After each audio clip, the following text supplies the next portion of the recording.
Welcome to our English lesson for today. I'm trying to use earphones to record this for this video, just to see if the sound quality is any better. I know that sometimes people struggle to hear me with the distance, so I'm hoping that this will improve it a little bit. So we'll see how it goes. Okay, so this week we are going to be writing our biography for Mary Anning. Okay, now as you know, last week we looked at all of the features that are going to help us in that writing, but we're actually now going to be writing the biography for the rest of this week. Okay, so just having a quick recap here. So far, we've covered the following areas in preparation for writing our biography. We've looked at fronted adverbials, we've looked at the past tense, we've looked at editing and correcting. We're going to aim to use all of these in our writing. That's why we've looked at them. So when you're writing your actual biography, your aim is to use as many of these as possible, wherever you can, throughout your writing. Now, to get us warmed up, we're going to be looking at past tense, because the whole point of the biography is it's written about things that have already happened. So for this biography, we're obviously writing about what has happened to Mary Anning in her life. That means you're going to consistently need to write in the past tense. To help you with that, we're going to have a little activity, and I'm going to post this on the website, and I'm also going to post it onto Seesaw for you to help you. Okay, so the activity we're going to be looking at is this.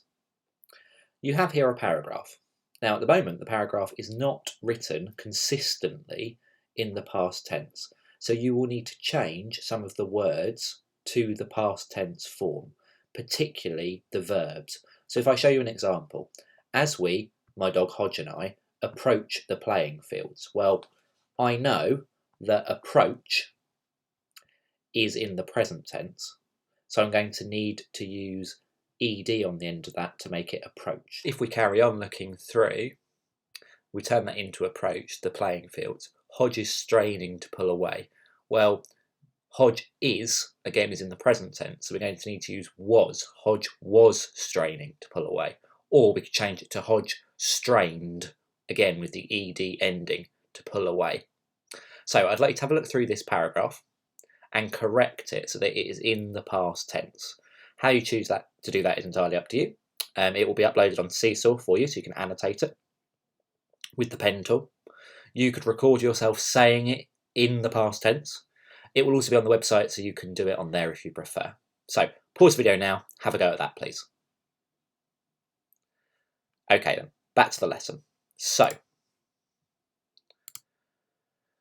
we're going to now show you two example introductions, because what we're going to be doing today is just writing the introduction to our biography, and then over the week we're going to be writing the rest of it. We're going to do it one bit at a time to make sure it's perfect, because what we don't want to do is to have spent all this time preparing for a biography and then rush through it.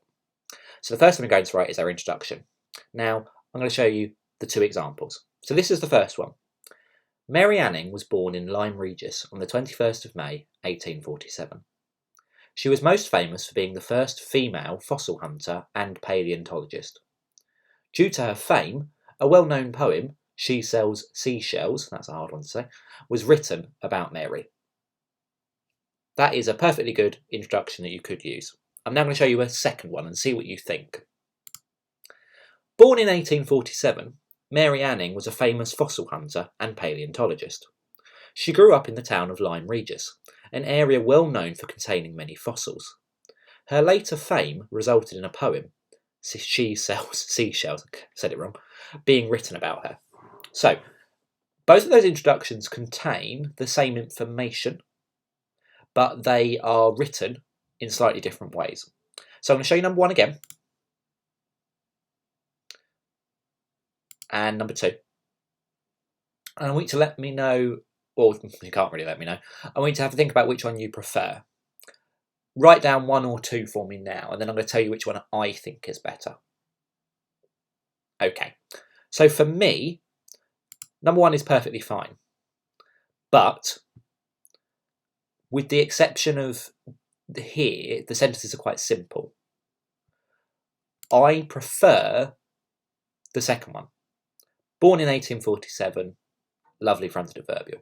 Mary Anning was a famous fossil hunter and paleontologist. So straight away, in that first sentence, I know who she is and I know what she's about.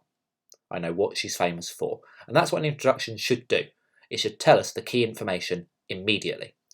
She grew up in the town of Lyme Regis, an area well known for containing many fossils.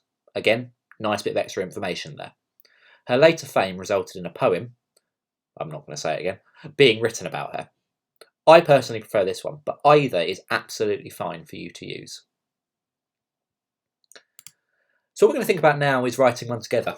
And this is something that I would do if we were in the classroom. And as those of you know that have seen me do it, I'm going to do this completely live. So I haven't pre-prepared one because I think it's important that you see my thinking process as I write. Okay, and this might help you when you come to write yours.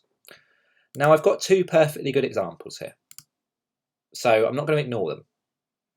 I've given you these for a reason. The reason is you can use bits of them, particularly the facts. These are all completely correct. Now I said I liked this one, so I'm going to start with born in 1847. I don't think I really need to know the month she was born in, so I'm going to start with born in 1847, and we need a comma because that's a fronted adverbial. Born in 1847, I'm going to put Mary Anning is best known. Do I like best known? Might change that. Is most famous for. Is most famous.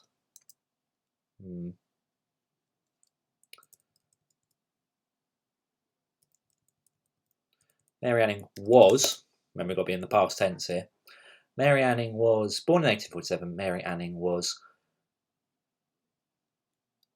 a pioneer. That's quite nice.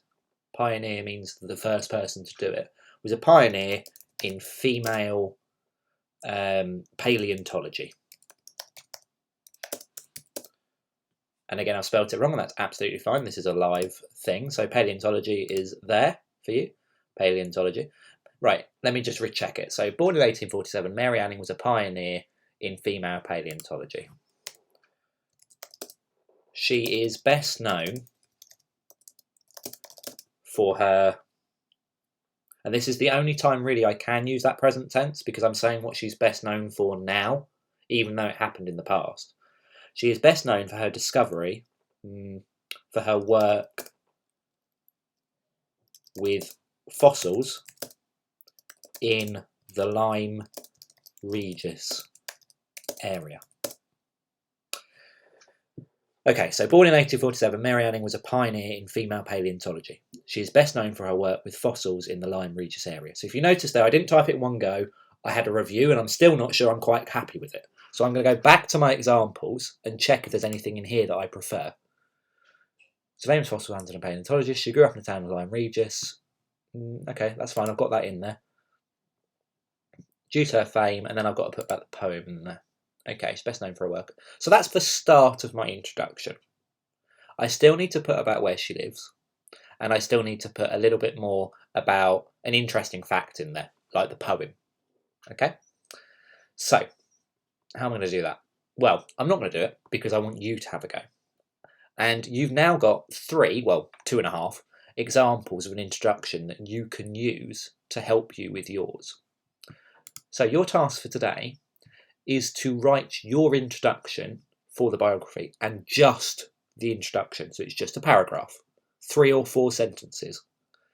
But the idea is that you're going to do this and check it like I just showed you. So don't just write it the first time and go, happy with that. Okay, do what I did. Think about each sentence carefully. Is there a better way you could do it? It needs to contain the date of birth and where she lived. Provide an interesting fact that wouldn't fit into the biography anywhere else really, the poem, or if you know something else. And mention what she's well known for.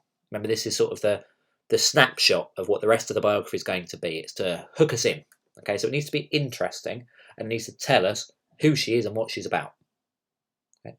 Now, once you've done your introduction, we would like you to upload it to Seesaw, please, but make sure the photograph you take, if you're taking a photograph, is close up so that we can read it and then we can respond to it. And we might do that by typing, we might record something for you on how you can improve it ready for tomorrow. Okay, and we'll do the best we can to get through those if you get it to us early enough. Okay, so main task, write your introduction, but don't just accept the first one you write. Try and edit it. Upload it to Seesaw, either by a photograph or you could just type it on Seesaw. Okay, and then we will respond to it and give you some feedback to help you. Okay, for now, thank you very much for listening. We look forward to seeing your introductions. Speak to you soon. Bye.